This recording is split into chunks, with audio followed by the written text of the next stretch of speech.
अभी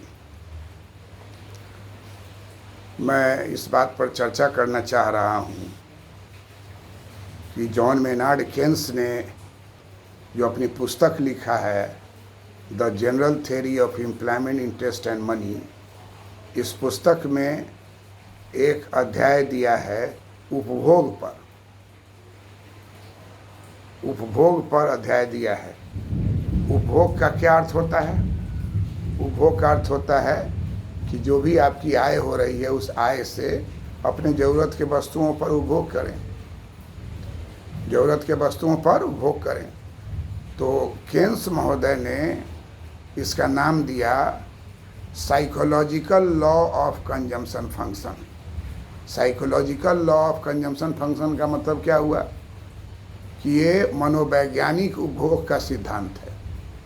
आपको जान के आश्चर्य होगा कि आय का इसमें जो उपयोग केन्स ने किया, उस आय की धारणा को उपभोग से जोड़ा और केन्स ने कहा कि consumption is a function of income.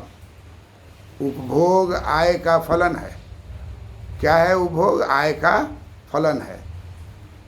आय परिवर्तन होगा तो उपभोग परिवर्तन होगा, आय घटेगा तो उपभोग घटेगा, आय बढ़ेगा तो उपभोग बढ़ेगा। लेकिन इन्होंने अपना जो मनोवैज्ञानिक उपभोग सिद्धांत दिया उसमें इन्होंने कहा कि आय बढ़ेगी तो उपभोग भी बढ़ेगा, लेकिन आय के बढ़ने के दर से उपभोग के बढ़ने का दर कम होगा।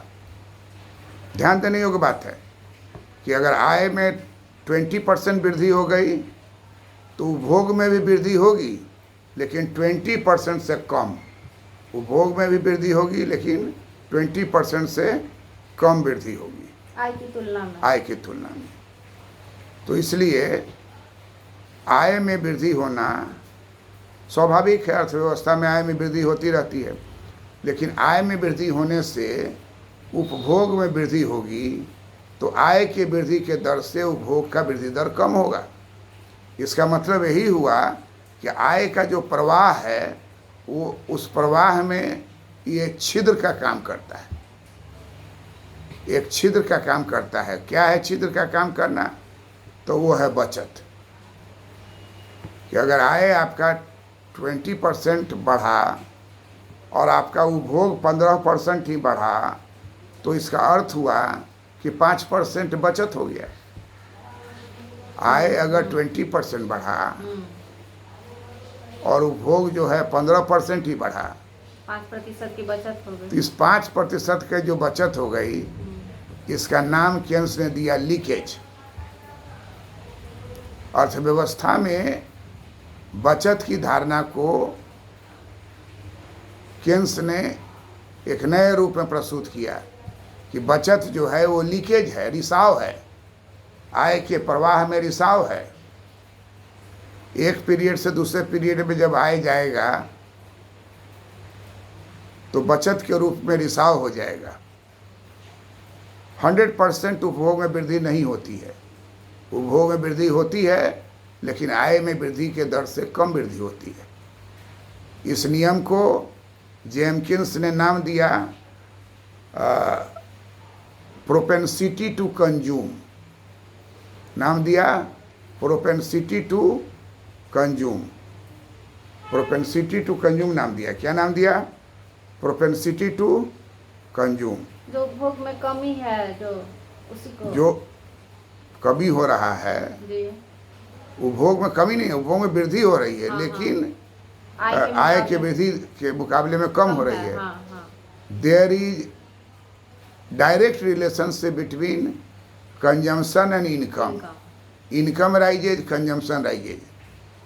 लेकिन आय में वृद्धि 10% हुई तो कंजम्पशन में 10% से कम वृद्धि होगी। जो भी हो, 10% से कम, आपको 12% हुआ तो 8% लीकेज हो गया। ये 8% जो लीकेज हुआ, उस 8% के लीकेज को क्या कहते हैं? उस 8% लीकेज को कहते हैं बचत। तो बचत रिसाव है।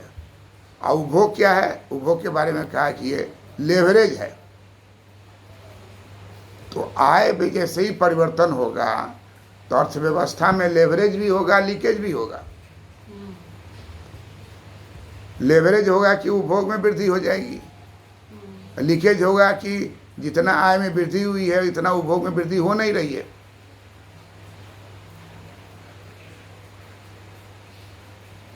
तो इसलिए लेवरेज का हिंदी सर उत्तोलन। उत्तोलन, और लीकेज का रिसाव। रिसाव। तो आय में में परिवर्तन होने में या आय में वृद्धि होने में उपभोग में वृद्धि होती है, लेकिन आय की वृद्धि के दर से कम होती है। इस कारण से जब आय में वृद्धि होगी तो दो तरह का प्रभाव होगा, एक होगा उपभोग में वृद्धि और दूसरा हो जाएगा बचत का जन्म। उपभोग में वृद्धि अगर 12% हुआ तो जो शेष 8% है वो हो जाएगा बचत। यही रिसाव हो गया, आय के प्रवाह में वो रिसाव हो गया। यही रिसाव जितना ज़्यादा होगा उतना खतरा उत्पन्न होगा।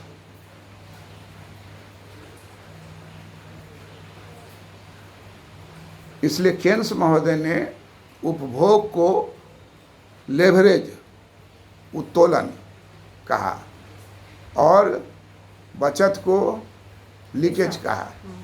अब उत्तोलन और लीकेज 50-50 हुआ तो केन्स ने मल्टीप्लायर के सिद्धांत में मल्टीप्लायर के गुणक को कहा विनियोग गुणक को। विनियोग गुणक is equal to 1 by marginal propensity to save. मतलब कि मार्जिनल प्रोपेंसिटी टू सेव जो है वो बड़ा ही महत्वपूर्ण है गुणक को जानने के लिए। परिभाषा ही दिया केन्स ने कि investment multiplier is reciprocal of marginal propensity to save. Investment multiplier is reciprocal of marginal propensity to save. विनियोग गुणक सीमांत उपभोग प्रवृत्ति का रेसिप्रोकल है। एक्स का रेसिप्रोकल क्या होगा? 1/x। 5 का रेसिप्रोकल क्या होगा? 1/5। मार्जिनल प्रोपेंसिटी टू सेव का रेसिप्रोकल क्या होगा? 1/MPS। 1/MPS। केन्स महोदय ने सूत्र के द्वारा यह साबित कर दिया कि MPS plus MPC equal to 1। ये केन्स की पुस्तक the general theory of employment interest and money में ये कहा गया कि marginal propensity to consume plus marginal propensity to save equal to 1। इसका अर्थ हुआ कि अगर हम एक को लेते हैं तो MPC इज इक्वल टू क्या हो जाएगा? 1/MPS। 1 minus MPS। 1 minus MPS is equal to MPC, है ना? तो MPS के जगह पर हम लोग क्या रख सकते हैं? 1 माइनस MPC। तो गुणक का 2 फार्मूला हो गया। पहले फार्मूला के अनुसार गुणक को K से प्रदर्शित केन्स करते हैं। इकोनॉमिक्स में किसी टर्म का क्या नाम होगा वो इकोनॉमिक्स अपना मर्जी पर है, कोई फिक्स नहीं है। जैसे आपके मैथ में है ना पाई, तो पाई बराबर कितना होता है?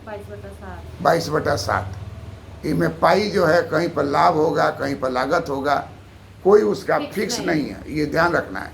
के जो है इकोनॉमिक्स का बड़ा ही प्रेफर्ड लेटर है। केन्स ने के को क्या कहा? गुणक कहा। हैरोल्ड डोमर में के क्या हो जाएगा? कैपिटल हो जाएगा। कैपिटल हो जाता है कहीं। 80 हो जाता है कंजम्पशन। हैरोल्ड डोमर में जो फार्मूला उसका होता है उसमें छोटा सी भी है। तो इसलिए कहता है कि उस पर ध्यान, आपको बताना है कि आप क्या मान रहे हैं। तो केन्स कहते हैं कि हम मान रहे हैं कि के का मतलब हुआ गुणक, विनियोग गुणक, इन्वेस्टमेंट मल्टीप्लायर। केन्स ने अपनी पुस्तक के प्रीफेस में लिखा है, general theory of employment interest and money के पहले ही पन्ना में लिखा है कि मैंने इन्वेस्टमेंट मल्टीप्लायर के बारे में काहन महोदय से प्राप्त किया इनका ज्ञान। काहन महोदय ने रोजगार गुणक को दिया था और मैंने उनसे काफ़ी डिस्कशन भी किया और मैंने इसे विनियोग गुणक में परिवर्तित कर दिया।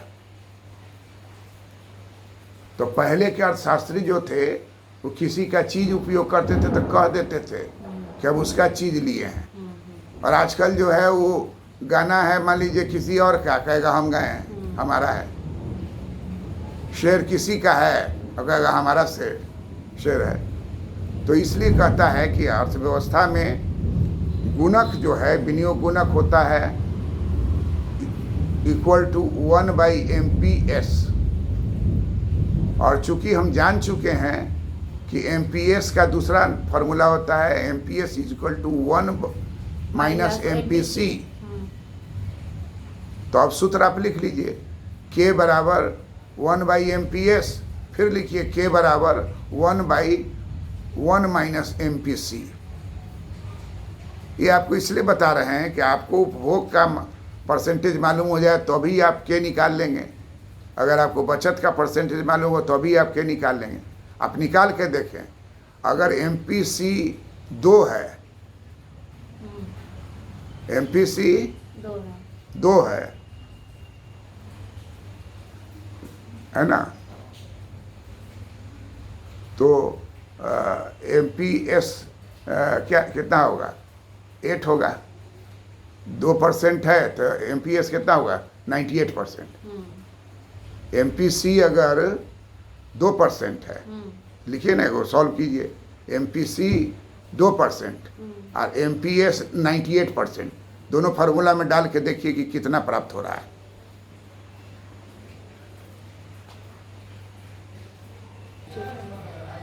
कितना उत्तर आया? 1.0204। 1.0204। अगर MPC बराबर है 2%, चाहे MPS बराबर है 98%, इसका मतलब क्या हो गया कि सेविंग अगर 98% हो जाए तो गुणक हो जाएगा 1। और 1 का मतलब क्या होगा? 1 का मतलब होगा कि कोई खास असर नहीं होगा, कोई खास असर। देश को 2 भागों में बांटेंगे, विकसित देश और अर्धविकसित देश। विकसित देश वह देश जो विकसित नहीं है, वह देश जो विकसित नहीं है उसको हम लोग बोलते हैं under developed, backward country, under developed, developing country, विकासशील देश, अर्धविकसित देश, अविकसित देश। तो गरीब का 77 का नाम रखे हुआ है, अविकसित देश, अर्धविकसित देश, विकासशील देश। और धनवान देश का 1 का नाम है विकसित देश। कहता है कि माने हम नहीं कहते हैं, कि कुछ किसी का कहना है कि जितना लंबा बाल है औरत का, तो वहाँ का जो लोग होगा वो अर्धविकसित होगा। आज जैसे जैसे बाल कटता चला जाएगा, अंत एकदम बॉय कट हो जाएगा, तो वो हो जाएगा अमेरिका। अमेरिका में पीछे से देखने पर पता नहीं चलेगा कि अगला मुंह उधर मेल का है कि फीमेल का, दोनों बराबर है। और लड़का है कान में कुंडल पहने हुआ है, लड़की है कुछ नहीं पहनी हुई। लड़का को देखिए कि भाव में लोहा लगा के क्या किए हुआ है, ओठ में लगाए हुआ है। तो धन ज़्यादा होने पर पगला जाता है, दिमाग फेलियर हो जाता है। गाड़ी का स्पीड अगर 130-40 की जाती, USA में 130 किलोमीटर का स्पीड से चलाना ही है, उससे न तेज न कम, 130 पर ही रखना है। और उसका अलग लेन बना हुआ है, सब जगह है, रसिया में भी। हाँ, रसिया में भी है। तुम्हारा हस्बैंड तो रसिया में रहे हुआ था। तो इसलिए कहते हैं कि विकसित देश का लगभग एक ही नॉर्म है। आपको हम पोलैंड से बाई कार बढ़े आगे तो जर्मनी तक पहुंच गए, पानी गिलास का हिलता नहीं था कि छलकता नहीं था, ऐसा रोड था। अब बार बार ड्राइवर जो है हम लोग को समझा के देखिए दिस इज, वैसा मत समझाओ, हमारे यहाँ छलता नहीं उछलता है।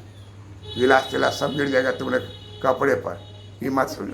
तो हम लोग का कंट्री जो है विचित्र कंट्री है। लेकिन आपको जान के आश्चर्य हुआ कि विकसित देश में भी गरीबी है, लेकिन उसकी गरीबी दूसरी है। उसकी गरीबी है कि आपके कार का वेराइटी जो है वो थोड़ा सा सेकेंड हैंड है बढ़िया ही कार, लेकिन आपका सेकेंड हैंड, हमारा है फर्स्ट हैंड। हमारे पास 4 आदमी है, 4 गो कार है, आपके हमारे 4 आदमी है और 3 गो कार है, तो आप गरीब हो गए। हर आदमी को एक कार है, चाहे वो सेकेंड हैंड हो चाहे फर्स्ट हैंड हो। अभी वहाँ जो है आप जाइएगा हवाई जहाज़ से उतरिएगा, तो हम लोग उतरते हैं हवाई जहाज़ से तो कार वाला पकड़ता है, आप थोड़ा पैदल बाहर निकलिए तो टेम्पू वाला पकड़ेगा, कहाँ चलना है। स्टेशन पर उतरिएगा तो पकड़ता नहीं, टेम्पू वाला कार वाला। वहाँ उतरिएगा तो कार का शोरूम वाला आएगा आपको चाबी देने के लिए। मैंने वहाँ पर 50 कार लगा हुआ है, 50-50 लाख का गाड़ी, और वो आपको चाबी दे देगा। तेल भरा हुआ है, पेट्रोल गैस कहता है उसे, गैस भरा हुआ है, चाबी लीजिए, जाके घूम फिर के जब आना हो दीजिए। यहाँ तो अपना साला को न दे। एक आदमी अपने साला को दे दिया कार, तो 3 दिन साला गायब। लोग कहे कि पुलिस को खबर कीजिए, वाइफ रोने लगे। अरे पुलिस भाई है उसका। अब मालूम हुआ कि साला जो है अपना फ्रेंड को लिया आ चल गया कोई हिल स्टेशन।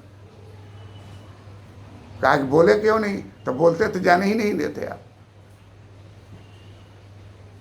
तो अपना आदमी को भी देने से बिगड़ता है। मुंबई में हम गए हुए थे, तो पारिवारिक का ही था, बिना कहे हुए गाड़ी लेके निकल गया, कार लेके निकल गया।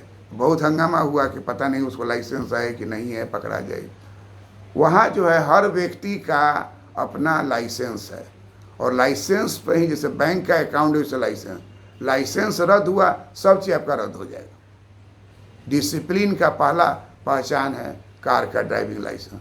जहाँ एयरपोर्ट से उतरे ड्राइविंग लाइसेंस अब दीजिए, आपको कार दे देगा, और उसका फ़ोटो करके अपना रख लिया, और लाइसेंस आपको दे दिया, सही है तो कार आपको दे दिया। पूरा 85 लाख का कार आपको दे दिया।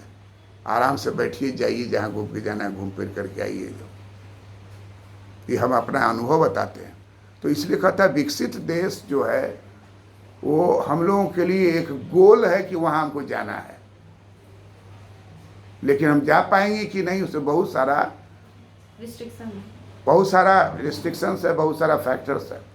केन्स वही कहते हैं कि उपभोग जो है बड़ा ही महत्वपूर्ण निर्णय है व्यक्ति का। केन्स कहते हैं कि व्यक्ति का निर्णय है उपभोग करना, लेकिन अगर उसका निर्णय में उपभोग हो जाता है 2% और बचत हो जाता है 98%, तो ये विकसित देश के लिए घातक है। केन्स कहते हैं कि विकसित देश के लिए बचत करना पाप है।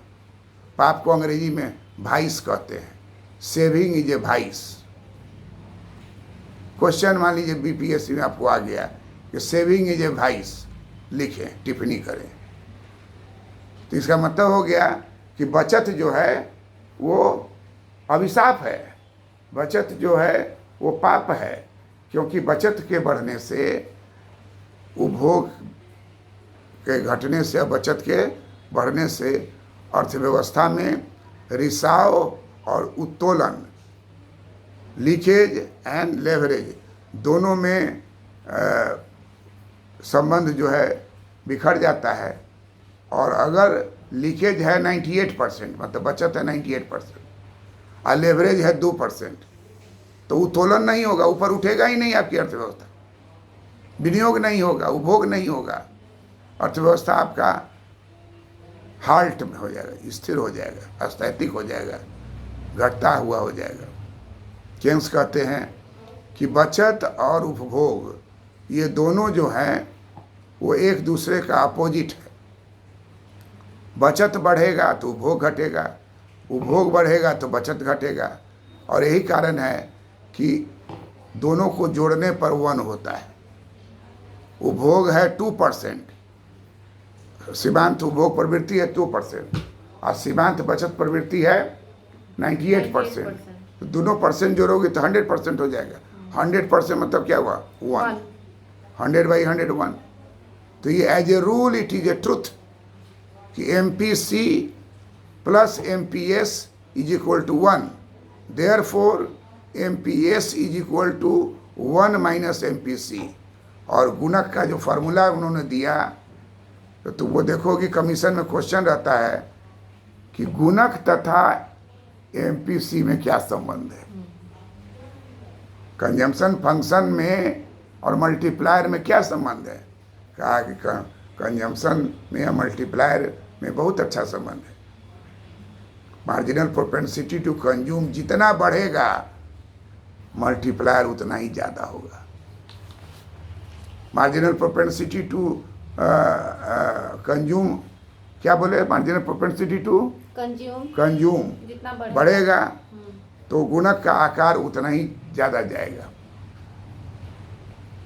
फिर इसी को उलट के लिख लीजिए, मार्जिनल प्रोपेंसिटी टू कंज्यूम जितना छोटा होगा गुणक का आकार छोटा हो जाएगा। डायरेक्ट रिलेशन है। और दूसरा लिखो, marginal propensity to save, marginal propensity to save जितना ज़्यादा होगा गुणक उतना ही कम होगा। फिर इसी को उलट दो, मार्जिनल प्रोपेंसिटी टू सेव जितना बड़ा होगा जितना कम होगा गुणक उतना ही बड़ा होगा। केन्स ने कहा कि जो पूंजीवादी अर्थव्यवस्था में मंदी आती है और पूंजीवादी अर्थव्यवस्था में मंदी के कारण जो है बेरोजगारी हो जाती है, उसका मुख्य कारण है लीकेज। उसका मुख्य कारण है लीकेज का अधिक होना, उसका मुख्य कारण है लेवरेज का कम होना, लीकेज का ज़्यादा होना और लेवरेज का कम होना। तो इसी लेवरेज को उन्होंने नाम दिया कंजम्पशन फंक्शन, कंजम्पशन फंक्शन। इसी लेवरेज का नाम दिया कंजम्पशन फंक्शन। और इन्होंने कहा कि अन्य बातें स्थिर रहे, केन्स ने कहा कि अन्य बातें स्थिर रहे तो जिस दर से आय में वृद्धि होगी उससे कम दर से उपभोग में वृद्धि होगी।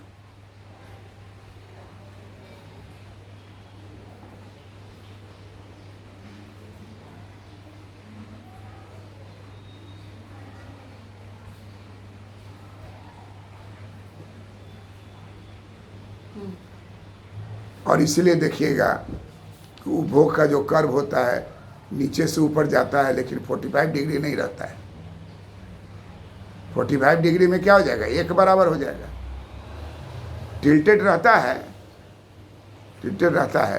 तो इसलिए आप कह सकते हैं कि उपभोग की जो रेखा है वो कनकेव एक्स के सापेक्ष में कनकेव रहेगी, एक्स के सापेक्ष में। एक्स हो गया आय और वाई हो गया उपभोग। तो उपभोग की रेखा जो है नीचे से ऊपर उठेगी और राइट साइड मुड़ जाएगी, जो ये बतलाएगा कि उपभोग और आय के बीच में सीधा संबंध नहीं है, न ही डायरेक्ट प्रोपोर्शनेट संबंध है। डायरेक्ट है लेकिन वो जैसे जैसे होगा वो उपभोग का दर जो है वो घटेगा। आय में वृद्धि दर से उपभोग में वृद्धि दर कम होगा। आय में वृद्धि दर हुआ 20% तो उपभोग में वृद्धि होगा 8%, 12%। फिर अगले में आय में वृद्धि हुआ 20% तो उपभोग में वृद्धि हो जाएगा 10%। मतलब घटते हुए आय में वृद्धि और उपभोग में वृद्धि एक बराबर नहीं होता है। यही एक बराबर नहीं होने के कारण रिसाव का जन्म होता है।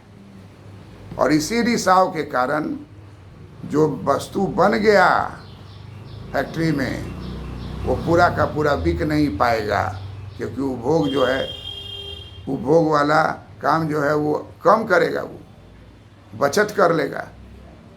तो केन्स कहते हैं कि अगर आप मंदी को दूर करना चाहते हैं तो बचत जितना रिसाव किया है, बचत जितना रिसाव किया है उससे ज़्यादा मेकअप कीजिए खर्चा करके और लेवरेज कर दीजिए पूरा।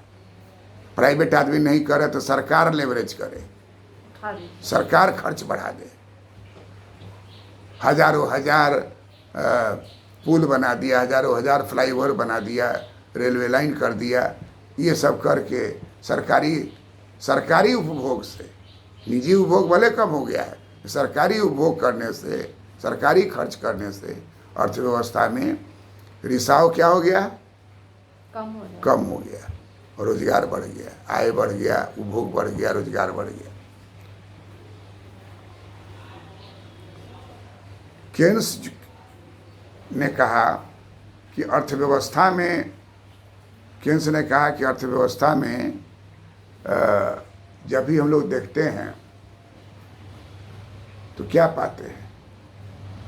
पाते हैं अर्थव्यवस्था में कि अगर आप अर्थव्यवस्था में लोग क्या पाते हैं कि अगर आय में वृद्धि होती है तो उपभोग में वृद्धि होगी, आय में वृद्धि हो रही है तो उपभोग में वृद्धि होगी। इसको हम दो पैमाने पर मापेंगे, मार्जिनल प्रोपेंसिटी टू कंज्यूम और average propensity to consume. Marginal propensity to consume को कहते हैं MPC। एक बार फिर से बोल लेते हैं। मार्जिनल प्रोपेंसिटी टू कंज्यूम और मार्जिनल प्रोपेंसिटी टू सेव, दो गो टर्म का जन्म हो गया, मार्जिनल प्रोपेंसिटी टू कंज्यूम और marginal propensity to save. Propensity का हिंदी होता है प्रवृत्ति और कंज्यूम का मतलब उपभोग करना, सीमांत प्रवृत्ति। और सीमांत उपभोग प्रवृत्ति हिंदी में लिख लीजिए, सीमांत उपभोग प्रवृत्ति, और उसका दूसरा होगा औसत उपभोग प्रवृत्ति। औसत उपभोग प्रवृत्ति, औसत उपभोग प्रवृत्ति को कहेंगे APC, average propensity to consume.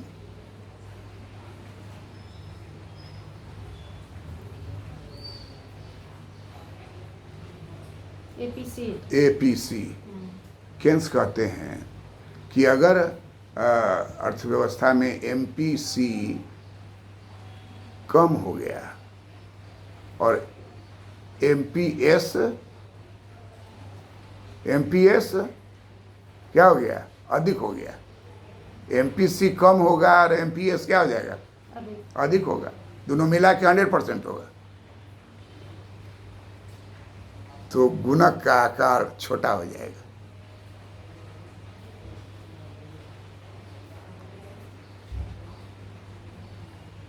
और आपने इसे सॉल्व भी किया है कि अगर 98% MPS है और 2% मात्र है MPC, तो गुणक हो जाएगा 1.02।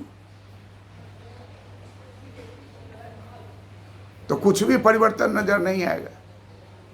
अरे 1% से परिवर्तन होगा तो 100 लगाओगे 100 पाओगे, 100 लगाओगे 100 पाओगे, वहीं का वहीं खड़ा रह जाओगे।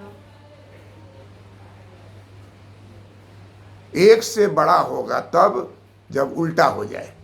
उल्टा क्या हो जाए? कि बचत बढ़ जाए, बचत घट जाए और उपभोग बढ़ जाए। अब दूसरा एग्जाम्पल ले लो, 50-50। 50-50 तो बड़ा नॉर्मल चीज़ है ना, 50-50। तो 50% MPC, 50% MPS।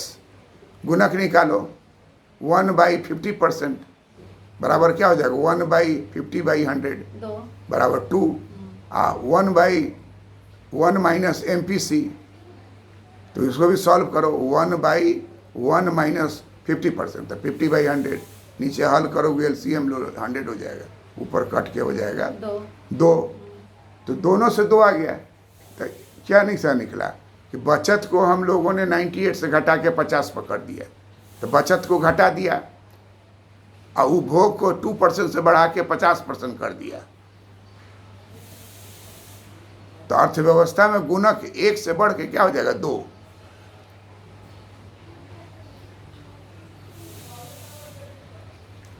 अर्थव्यवस्था में गुणक 1 से बढ़ के हो जाएगा 2। ये अर्थव्यवस्था के लिए बहुत ही अच्छी स्थिति है। जॉन मेनार्ड केन्स ने कहा कि पूंजीवादी देशों में जो मंदी आती है, उस मंदी का कारण है MPC का कम होना और MPS का अधिक हो जाना। इसलिए बचत अभिशाप है ना। आज जबकि हम लोग के भी अर्धविकसित देश में कहा जाता है कि खाओ कम बचाओ ज़्यादा। अर्धविकसित देश या विकासशील देश भारत में कहा जाता है कि सेविंग इज वर्च्यू। अंग्रेजी में लिख लीजिए, सेविंग इज वर्च्यू। बचत जो है वो पुण्य है। सेविंग इज वर्च्यू, बचत जो है वो पुण्य है। विकसित देश में बचत पाप है, क्यों बचत हुआ तो अर्थव्यवस्था लड़खड़ा जाएगी। यहाँ है कि उपभोग ज़्यादा हुआ तो लड़खड़ा जाएगी।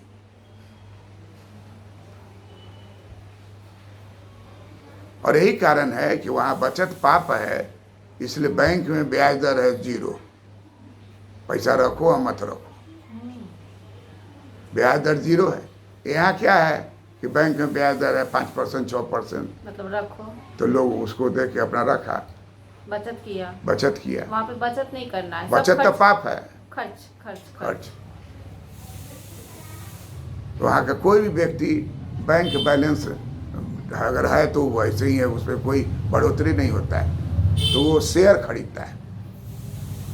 विकसित देश में जो इन्वेस्ट करता है वो इन्वेस्टमेंट शेयर में खरीदता है। शेयर उठाता कमाया, गिराता गया। और वहाँ सारा चीज़ जो है वो मॉर्गेज पर लेता है। कार ले लिया, मकान ले लिया, सब ले लिया। वाइफ भी लिविंग रिलेशन वो ले लिया, शादी ब्याह नहीं किया। बहुत इंडिया से भी गया हुआ है तो शादी नहीं कर रहा है, ऐसे रहता है लोग। हाँ, है बहुत सारे लोग। तो अलग वहाँ जीवन है, और वो अपना जीवन को परफेक्ट मानता है। तो अब उसको क्या कहें कि हमारा इंडिया का जो है वही अच्छा है, अरे तुम्हारे यहाँ वो अच्छा है, हमारे यहाँ ये अच्छा है। वहाँ कानून बहुत ही तगड़ा है। डाइवोर्स में यहाँ है ना कि आपको केस मुकदमा फंसा देगा, लेकिन वहाँ डाइवोर्स दोनों हाथ मिलाया, सिग्नेचर किया, डाइवोर्स हो गया। लेकिन आपके प्रॉपर्टी का 50% तो ट्रांसफ़र हो जाएगा, तुरंत बेच के ट्रांसफ़र करना पड़ेगा। तो ये डर से शादी नहीं करेगा कि हम कमैली या आधा कमैली, इसलिए शादी नहीं करता लोग, लिव-इन में ही रहता। हाँ, तो अलग अलग सोच हो गया है। अब बच्चा जो है वो हम लोग के यहाँ कंसेप्ट है कि जल्दी शादी कर दो तो बच्चा हो जाएगा, लाइफ सेटल हो जाएगा। वहाँ बच्चा के लिए उसका जो एग होता है औरत का, लड़की का, कम उम्र में उसको प्रिजर्व कर रख दिया। अब बाद में वो क्या होगा वो भगवान जाने। कहीं भगवान गणेश का ही अवतार हो जाए तो हो जाए, सब इंडेफिनिट है। और इसलिए हमको लग रहा है कि एक सिनेमा देखे थे, उसमें वो जो एग है वो गलती से एक्सचेंज हो गया, इसका उसमें उसका उसमें चल गया। तो वो सरदार था, वो नॉन सरदार था। अक्षय कुमार उसमें हीरो है। अभी तो करीना कपूर भी है। क्या नाम है? हैप्पी न्यूज अभी आया था मूवी, सरदार वाला था वो। हाँ। नाम हमको नहीं याद है, लेकिन घर में करीना देखे थे हम लोग। दिलसान। तो वो अक्षय कुमार जब भी सपना में देखता था सरदार, उसको लगता था कि उसके वाइफ के पेट में जो है जो बच्चा सरदारे होगा, मुरेठा उठा लगाए हुए। एक बार गेट पर वो आया तो पूछी कि कौन आया हुआ है? अरे वही है, ये इसका भी बच्चा जो इसका बाप जो है वो आया हुआ है। सोचिए ये सब चीज़ हम लोग यहाँ टॉलरेट नहीं करेगा। We cannot have such type of family affair. तो ये सब कहता है हर चीज़ का अलग। एक ही चीज़ है कि कोरोना किसी में भेद नहीं करता है। कोरोना में होता है कि विकसित देश में जाएंगे, अर्ध विकसित देश में नहीं जाएंगे तो भी खराब होता, अर्ध विकसित देश में जाएंगे विकसित देश में नहीं तो भी खराब होता। इक्वल है सब पे, इक्वल है। अमीर गरीब कुछ एटम बम का इफेक्ट इक्वल है जहां डाला जाएगा, इसलिए कोई नहीं डालेगा, क्योंकि डालने पर कितना जनरेशन जापान का जो है बर्बाद हो गया। समाधान अब सवाल है कि there are many mad man in politics. Keynes किताब में लाइन लिखा हुआ है, पेज नंबर देख लो, डाउनलोडेड किताब है। तो there are many mad man in politics, उसमें पेज नंबर खोज के डालो ताकि ना समझे कि तुम अपने मन से लिख दी हो। केंस की किताब में एक से एक बात है। Digging holes in gold mines, इन्हीं का कहना है, digging holes in gold mines. नहीं कुछ बुझाए, नहीं कुछ है, सोना खान तो सोना के खान खोदवाओ। सोना निकला तो निकला, नहीं निकला तो शाम को उसको डॉलर हाथ में दो और जाएगा खर्च करेगा। तुमको जान के आश्चर्य होगा कि विकसित देश में शनिचर इतवार बंद रहता है, अब कह रहा है कि शुक्रो बंद रहेगा। अब बंद के दिन का सैलरी नहीं मिलता है। ये हमारे अर्ध विकसित देश है, विकासशील देश में लोग समझ रहा है कि महीना लगा 28 का महीना रहेगा तो अमेरिका में वो घट जाएगा सैलरी, और संडे और सैटरडे बंद है तो बंद के दिन आप काम नहीं किए तो आपको वेतन नहीं। यही वहाँ का नियम है। ये अलग बात है कि पर डे वेतन जो है बहुत अच्छा खासा है, लेकिन जिस दिन काम नहीं किए उस दिन आपको वेतन नहीं मिलेगा। यहाँ जो है करे चाहे मत करे, तो कहता है इकोनॉमी में कि हर देश का अलग अलग नियम, लेकिन ये बात अकाट्य सत्य इन्होंने कहा कि गुणक जो है वो विकसित देश में बड़ा करने के लिए मार्जिनल प्रोपेंसिटी टू कंज्यूम को बढ़ाइए और मार्जिनल प्रोपेंसिटी टू सेव को घटाइए। इतना बात स्पष्ट हो गया। तो इसी को कहा जाता है थ्योरी ऑफ एमपीसी।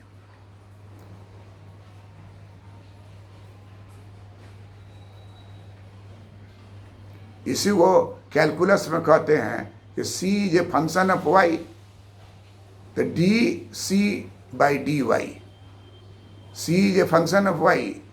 उसका कैलकुलस का फर्स्ट डेरिवेटिव क्या होगा? D C by D Y. अरे C is a function of Y, तो D C by D Y MPC. अगर सीधे सी जो एब्सोल्यूट सी बाई वाई लिख लो, सी बाई वाई का मतलब हो गया average propensity to save. C by का मतलब क्या हो गया? Average propensity to save. Clear है?